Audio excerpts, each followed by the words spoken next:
एक असा नगरसेवक जो छत्रपती शिवाजी महाराजांचा अपमान करतो आणि यंदाच्या निवडणुकीत पुन्हा नगरसेवक म्हणून निवडूनही येतो.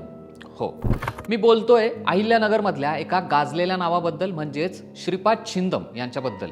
2018 मध्ये ते भाजपात असताना शिवरायांचा अपमान केल्याचं प्रकरण हे राज्यभरात गाजलं होतं. पण यंदाच्या झालेल्या निवडणुकीतही छिंदम हे तब्बल 8,000 मतांनी निवडून आलेत. शिवरायांचा अपमान केलेला चेहरा लोकप्रतिनिधी म्हणून निवडूनच कसा येतो, असा प्रश्न सर्वांना साहजिक पडलाय. यामागचं कारण नेमकं काय, सगळं सांगतो. यासाठी हा व्हिडिओ शेवटपर्यंत नक्की पहा. यामागचं कारण काय याचं स्पष्टीकरण राजकीय विश्लेषकांनी केलंय. त्यांच्या म्हणण्यानुसार श्रीपाद छिंदम हे पद्मशाली समाजातले नेते आहेत. अहिल्यानगर शहरात पद्मशाली समाजाची मोठी वोट बँक आहे. 15,000पेक्षा जास्त मतं पद्मशाली समाजात आहेत आणि हीच मतांची ताकद छिंदम यांच्या पाठीमागे नेहमीच उभी राहते. यंदाच्या निवडणुकीत दिग्गज माजी नगरसेवकांना पराभवाला सामोरं जावं लागलं, पण छिंदम निवडून आले. त्यांच्या विरोधात भाजपचे महेंद्र बोज्जा, MIMचे शाहिस्त तन्वीर पठाण, अपक्ष उमेदवार अजय कुमार लयचेट्टी हे तिन्ही उमेदवार रिंगणात होते. छिंदम यांनी बसपाच्या चिन्हावर निवडणूक लढवली आणि तब्बल 8,258 इतकी मतं मिळवली. आता शिवरायांच्या अपमानाचं प्रकरण काय होतं ते तुम्हाला सांगतो. गोष्ट 2018 सालची.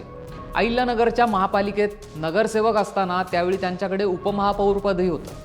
छिंदम यांनी 16 फेब्रुवारी 2018 रोजी महापालिकेच्या एका कर्मचाऱ्याशी फोनवर बोलताना छत्रपती शिवाजी महाराजांविषयी एक आक्षेपार्ह विधान केलं आणि त्याची ऑडिओ क्लिप ही सोशल मीडियावर मोठ्या प्रमाणात व्हायरल झाली.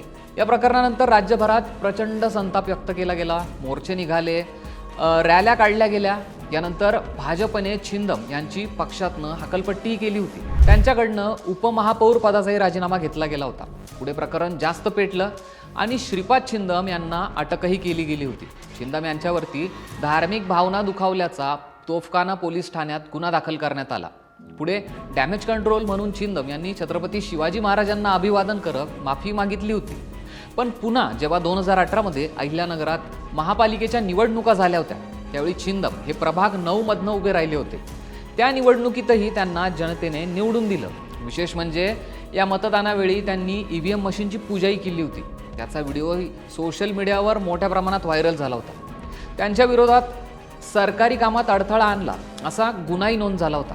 विशेष म्हणजे छिंदम यांच्यावर त्यावेळी हद्दपारीची कारवाई केली गेली होती आणि तरीही त्यांनी ही निवडणूक जिंकली होती. पुढे राज्यात ठाकरेंचं सरकार आलं असताना त्यांचं नगरसेवक पद याच कारणामुळे रद्दही केलं गेलं होतं. याविरोधात छिंदम यांनी न्यायालयात धावही घेतली होती. पण आता पुन्हा त्यांनी निवडणुकीच्या रिंगणात उतरत पुन्हा एकदा नगरसेवक पद मिळवलंय. यंदा तर वॉर्ड रचनेमुळे त्यांचा वॉर्डही चेंज झाला होता, तरीही ते जिंकले. त्यामुळे फक्त आणि फक्त जातीय समीकरणांमुळे छिंदम हे कायम निवडून येतात, अशी चर्चा ही अहिल्यानगरमध्ये होत असते. या सगळ्या प्रकरणावर तुमची प्रतिक्रिया काय ती आम्हाला कमेंट करून नक्की कळवा आणि असेच व्हिडिओ पाहण्यासाठी सरकारनामाला सबस्क्राईब करायला विसरू नका.